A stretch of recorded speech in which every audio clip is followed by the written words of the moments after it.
नाज़रीन ने ज्वाइन किया है मोहतरम हबीब अकरम साहब, किसी तारीफ के मोहताज नहीं है। बहुत शुक्रिया हबीब अकरम साहब।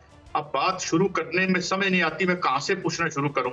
होली क्राइसिस कहते हैं जिसे, उसने घेर रखा है वतन अजीज को। चलें शुरू कर लेते हैं। क्या ईद के बाद कहा जा रहा है कुछ बड़ी खुदा न खास्ता गिरफ्तारियां मुतवक्को हैं, और ये सब कुछ जो हो रहा है, जो खुद मुस्लिम लीग नून अपनी ही हुकूमत से नाराज है। हमने राना सनाउल्लाह साहब को देखा कि जी नकवी साहब तो पीएम भी बन सकते हैं, तो नाराज भी हैं, हुकूमत में भी हैं। ये कहां से, इधर आप ही मुझे एनालिसिस करके बताएं, मैं तो बहुत कंफ्यूज हूं हबीब अकरम साहब। देखिए, अगर मुस्लिम लीग नून का पॉलिटिकल मौकिफ देखा जाए तो वो ये समझते हैं कि उन्होंने हुकूमत बना के पाकिस्तान के ऊपर एक एहसान किया है, उन्होंने और पाकिस्तान पीपल्स पार्टी ने। वो ये कहते हैं कि पाकिस्तान तहरीक इंसाफ जो कि सबसे बड़ी पार्टी थी और उसने हुकूमत नहीं बनाई, तो इस वजह से हमें हुकूमत बनानी पड़ी, तो लिहाजा ये पाकिस्तान के ऊपर एक एहसान की कैफियत है। तो दूसरी बात यह है कि एहसान करते हुए भी प्रॉब्लम यह है कि मुस्लिम लीग नून तनहा कुछ भी नहीं कर पा रही। एक तरफ पाकिस्तान पीपल्स पार्टी का दबाव है, तो लिहाजा ऐसी कैफियत में पीएमएल-एन के पास करने के लिए बहुत कुछ नहीं है। तो पाकिस्तान मुस्लिम लीग नून को कुछ बेबसी का एहसास तंग कर रहा है। इस वजह से उसके अंदर आप देख रहे हैं कि मुख्तलिफ तरीके की कुछ आपको एतराज़ात नजर आते हैं, कुछ शिकवे गिले भी नजर आते हैं। तो ये एक नेचुरल बात है जिनसे मुस्लिम लीग नून गुजर रही है। और दूसरी इसकी बुनियादी बात काजी साहब ये भी है कि मुस्लिम लीग नून ने पिछले 2-3 साल में अपने आप को वोट को इज्जत दो के एंटी एस्टेब्लिशमेंट नैरेटिव से लेके फौरन ही, यानी बहुत तेजी से एक प्रो एस्टेब्लिशमेंट नैरेटिव पर शिफ्ट किया है। तो जब भी किसी पॉलिटिकल पार्टी को इस तरह शिफ्ट करते हैं तो उसके अंदर तोड़फोड़ होना, गिले शिकवे होना, आवाजें उठना बहुत ही आपको पता है कि यकीनी हो जाता है। तो लिहाजा वो सारी सूरत हाल है जो हम देख रहे हैं। अच्छा हबीब अकरम साहब, ये भी आप देख रहे हैं, ये जो खत आया, अब तो खतूत आ रहे हैं और खुद जो है वो इंसाफ देने वाले इंसाफ के तलब करते नजर आ रहे हैं। तो ये अभी थोड़ी देर पहले बात भी हो रही थी किरमानी साहब से, और आपकी मेरी बात भी रहती है, ये पैसे और पावर और पॉलिटिक्स ने कुछ पार्लिमानी जमहूरियत को कुछ खाना ख्वार नहीं कर दिया इसका। देखिए, पार्लिमानी जमहूरियत में अगर वाकई कुछ ऐसा हो चुका होता, यानी अगर आप पार्लिमानी जमहूरियत को इसके लिए आप ये नहीं मतऊन या उसको उस पे इल्जाम नहीं धर सकते। एक्चुअली आप सिस्टम के ऊपर धर सकते हैं। पाकिस्तान के अंदर जो पार्लिमानी जमहूरियत की नाकामी है या इस वक्त जो सूरत हाल बनी नजर आ रही है कि ऐसा लगता है कि पार्लिमानी जमहूरियत हमारे मसाइल का हल नहीं है, तो उसकी वजह इलेक्शन में होने वाली धांधली है। और ये पार्लिमानी जमहूरियत के जरिए ही पहली बार साबित हुआ है कि जितने लोग पाकिस्तान तहरीक इंसाफ से जुड़ के जीते हैं, उन्होंने शायद ही कोई पैसा खर्च किया हो अपने इलेक्शन पे। उनके मुखालिफिन को खर्च करना पड़ा हो और पता नहीं किन किन मद्दात में करना पड़ा हो, क्योंकि कई तरह की कहानियां पाकिस्तान के अंदर गर्दिश कर रही हैं।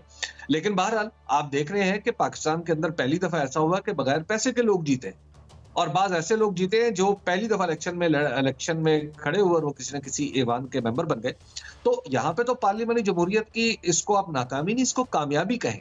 नाकामी का पार्ट वो है कि जब आपने मैंडेट की हामिल पॉलिटिकल पार्टियों को इक़्तिदार में नहीं आने दिया और मैंडेट की किरचियों को जोड़कर एक बर्तन बनाने की कोशिश की है, अब उसमें से पानी रिस रहा है, तो आप कह रहे हैं कि पार्लियामेंट्री जमहूरियत नाकाम हो गई। ये ऐसा नहीं हुआ। ये प्रॉब्लम ये है कि जो शक्ल दी थी पार्लियामेंट्री जमहूरियत के जरिए अवाम ने, वो शक्ल एक्सेप्ट नहीं की जा रही। अच्छा, अब एक और बात हो रही है, एक ग्रैंड डायलॉग के साथ एक ग्रैंड अलायंस भी बन रहा है और बताया जा रहा है चकजई साहब उसको हेड करेंगे। खान साहब के हवाले से उनके हवारी, उनके दोस्त, उनके चाहने वाले बड़े पुरुमीद हैं कि जनाब वो 2/3 मेजॉरिटी से तशरीफ लाएंगे दोबारा। ये क्या आपको एक दीवाने का ख्वाब लगता है या क्या है आपका स्क्रिप्ट इस पे टेक? दुनिया में जब भी कोई सियासी तहरीक चलती है तो उसके इब्तिदा में वो दीवाने का ख्वाब ही नजर आती है। आप देख लीजिए कि कोई भी सियासी तहरीक उठा के देख लीजिए कि उसका आगाज जो है वो जितना भी बड़ा करने की कोशिश की जाए अमली तौर पर वो छोटा ही होता है, लेकिन आहिस्ता आहिस्ता वही तहरीक इतना कद काठ, इतना मॉस गैदर कर लेती है कि उसके बाद उसे नजरअंदाज नहीं किया जा सकता। तो पाकिस्तान के अंदर अलायंसेस पहले भी बनते रहे हैं पाकिस्तान के, और आप अलायंसेस की कामयाबी तो आप देख लीजिए कि 1977 में एक अलायंस बना था, वो भी अपने मकासद में कामयाब रहा। उसके बाद आईजेआई बना था, वो भी अपने मकासद में कामयाब रहा। अभी हाल ही में एक अलायंस ने अक्टूबर 2022 में बन के एक हुकूमत गिरा दी थी, और वो भी कामयाब रहा, और एक बार फिर एक अलायंस वजूद में आ गया जिसने हुकूमत बना ली। तो अब उसके खिलाफ अगर एक दूसरा अलायंस वजूद में आता है तो इसमें इसमें कोई, मेरा ख्याल है, कोई हैरत की बात तो नहीं है। दूसरी बात यह है कि ये अपोजिशन का अलायंस जो बन रहा है, इसमें आप मुख्तलिफुल ख्याल जमातें, शायद उनका इतना वजन तनहा ना हो और या कहीं पॉकेट्स में हो, लेकिन पाकिस्तान तहरीक-ए-इंसाफ एक ऐसी जमात है जो मुल्कगीर है, इसका हर जगह वजन मौजूद है। अब अगर पाकिस्तान तहरीक-ए-इंसाफ किसी अलायंस में जाती है और उस फर्ज किया मजलिस वहदतुल मुस्लिमीन अब एक जलसे की इजाजत तलब करती है, तो उसको भी इजाजत नहीं मिलती, उसको भी इजाजत नहीं मिलती जलसे की। या मौलाना, या माफ कीजिएगा, महमूद खान चकजई साहब पशीन में और क्वेटा में अगर जलसा करना चाहते हैं, वहां पर भी उन्हें इजाजत नहीं मिलती। तो इसका मतलब तो यह है ना कि फिर सिस्टम आया हो गया। वो जो इंसाफ की बात की जा रही है पाकिस्तान के अंदर, फिर वो वाकई उसके अंदर वजन पैदा हो जाएगा। तो मेरा ख्याल यह है कि ये अलायंस जो है, ये सिस्टम की लिमिट्स भी टेस्ट करने के लिए है, और मुझे तवक्को है कि हमारा सिस्टम जो है अब एक खास हदूद जो है पाकिस्तान की डेमोक्रेटिक हदूद और दस्तूरी हदूद, उनको क्रॉस नहीं करेगा। और ये जिसे कहते हैं ना, एक लताइफुल हील के जरिए अगर पीटीआई वापस मेन स्ट्रीम में आने की कोशिश कर रही है तो उसे आने देना चाहिए, उसे वेलकम करना चाहिए। और उसके चांसेस मौजूद है दोबारा इसी तरह जैसे कहा जा रहा था कि थंपिंग मेजॉरिटी उसे मिल रही थी बकौल उनके इस इलेक्शन में भी, तो आइंदा उन्हें आप रूल आउट नहीं कर सकते, वो आ सकते हैं दोबारा इसी ताकत के साथ। थंपिंग मेजॉरिटी उन्हें मिल चुकी है। 8 फरवरी 2024 को जो इलेक्शन हुआ है, उसका फॉर्म 45 ये बताता है कि उन्हें थंपिंग मेजॉरिटी हासिल थी और उनकी मेजॉरिटी मिनॉरिटी में बदल गई।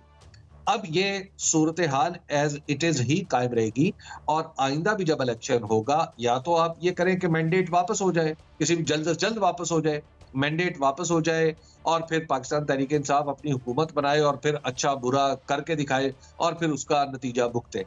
तो जब तक ये नहीं होगा, यस, ये इम्कान बदस्तूर रहेगा कि पाकिस्तान तहरीक इंसाफ जब भी इलेक्शन में आएगी तो उसको 1/3 उसको 2/3 जो है लोग उसको वोट करेंगे। अच्छा हबीब साहब, एक ट्रूथ एंड रिकंसिलिएशन कमीशन, जाती तौर पर तो मैं समझता हूँ कि ट्रूथ एंड ये जहाँ से इस्तला आई है साउथ अफ्रीका से, वो उसके अवाम से बहुत बड़ी गद्दारी थी जो बाद में मंडेला के साथियों ने भी माना। मसला तो हबीब अकरम साहब इस मुल्क पर वसाइल जो है उसके कब्जे का है। ये ऐसे लगता है ये पार्लिमानी जमहूरियत नहीं है, प्लाट पर कब्जे की जंग हो रही है। मालियात हैं, 2 साबिक वज़ीर आज़म कह चुके हैं 70 करोड़ का टिकट बिकता है। इस निजाम से बेजारी का इजहार नहीं किया उन्होंने, इस माशी निजाम से अवाम ने, आप क्या समझते? देखिए, पाकिस्तान का मुआशी निज़ाम जो है उसमें बहुत बुनियादी नोयत की इस्लाहात की ज़रूरत है। पाकिस्तान के मुआशी निज़ाम में अगर आप देखें तो आज भी सबसे बड़ा जो स्टेक होल्डर है वो दुनिया भर में हुकूमत ही होती है, लेकिन यहाँ पर अगर आप बिजनेस में देखें, इकोनॉमी की बात नहीं कर रहा मैं, बिजनेस की बात कर रहा हूँ। बिजनेस में भी आज सबसे बड़ा स्टेक होल्डर जो है वो हुकूमत और उससे मुल्हिका इदारे। तो ये खुद सिस्टम के अंदर इतनी बड़ी आप कहिए कि नाइंसाफी पैदा कर देते हैं या सिस्टम को गैर हमवार कर देते हैं कि आप पाकिस्तान के मुआशी निज़ाम को उस तरह देख ही नहीं सकते जिस तरह किसी नॉर्मल कैपिटलिस्ट सोसाइटी में देखा जा सकता है। आप हमारे यहाँ आप देख लीजिए कि बहुत बड़े बड़े कारखाने, बहुत बड़ी बड़ी चीजें वो हुकूमत या हुकूमत से मुल्हिका इदारों के कंट्रोल में है। तो आप इसे कैसे कह सकते हैं कि यहाँ पे एक आम आदमी के लिए बिजनेस के जरिए या अपनी सलाहियत की बुनियाद पर ऊपर आना, मुआशी तौर पर ऊपर के दर्जे में शामिल हो जाना आसान है। तो लिहाजा पाकिस्तान में चूंकि अपवर्ड मूवमेंट बहुत मुश्किल है, तो इसलिए इस निज़ाम की नाइंसाफी का तासुर गहरा होता चला जाता है।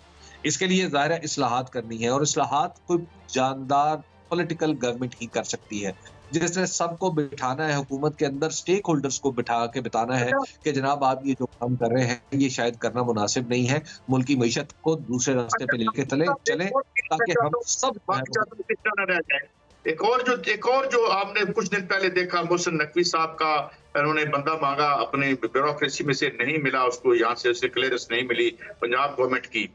नाराज नाराज से फिरते हैं ये सारे जो हैं। फिर कहते हैं ग्रैंड ग्रैंड डायलॉग करें, आपस में बैठ के करें। क्या ग्रैंड डायलॉग करें? क्वार्टर में 2 स्वयं आ गया अरबों रुपए का, वो काम साथ जारी है, लड़ भी रहे हैं, हुकूमत में भी है और नाराज भी है। देखिए काई साहब, ये जो ग्रैंड डायलॉग है ना, इसका एक पाकिस्तान के तनाजुर में एक खास मतलब है। और वो मतलब ये है कि डायलॉग जब किया जाए तो उसमें एस्टैब्लिशमेंट भी बैठे, उसमें अदालत भी बैठे और उसमें सियासतदान भी बैठे। अब ये एक मफरूज़ा है कि ऐसी कोई सूरत हो जिसमें सब लोग बैठे और फिर कोई नतीजा निकल आए, तो वो पाकिस्तान के लिए बेहतर होगा। ये एक महज मफरूज़ा है। मसला ये है कि पाकिस्तान के अंदर ग्रैंड डायलॉग हो चुका है और उसका नतीजा हमारे पास 1973 के दस्तूर की सूरत में हमारे पास है। असल बात यह है कि हम सबको अपनी अपनी जगह ये ग्रैंड डायलॉग करने की बजाय हम अगर दस्तूर को पूरी तरह मोहतरम समझें और समझने लगें तो मसला हल हो जाएगा। लेकिन यहाँ पे आप देखिए कि ग्रैंड डायलॉग जहां से आवाज, थोड़ा वक्त कम है हबीब अकरम साहब।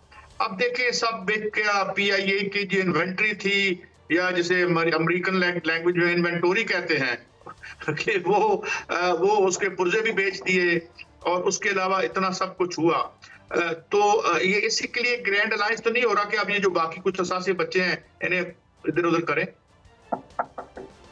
भाई साहब, मुझे निहायत अदब के साथ मैं जसारत करूंगा ये कहने की कि ये असासे नहीं है, ये लायबिलिटीज है।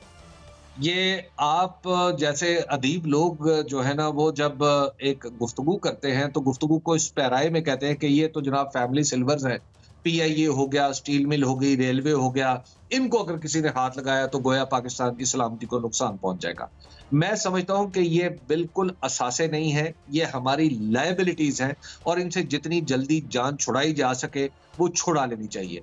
और जितनी माकूल शराइत पे जो इस वक्त पाकिस्तान के अंदर मुआशी हालात हैं, वो ज़ाहिर है हम डिक्टेट नहीं करवा सकते, लेकिन हमें बहुत सारी दीगर शराइत मानना पड़ेंगी। इवन देन मैं समझता हूँ कि इनसे जान छुड़ाई जाए तो पाकिस्तान शायद कुछ बेहतर तौर पे आगे बढ़ सके।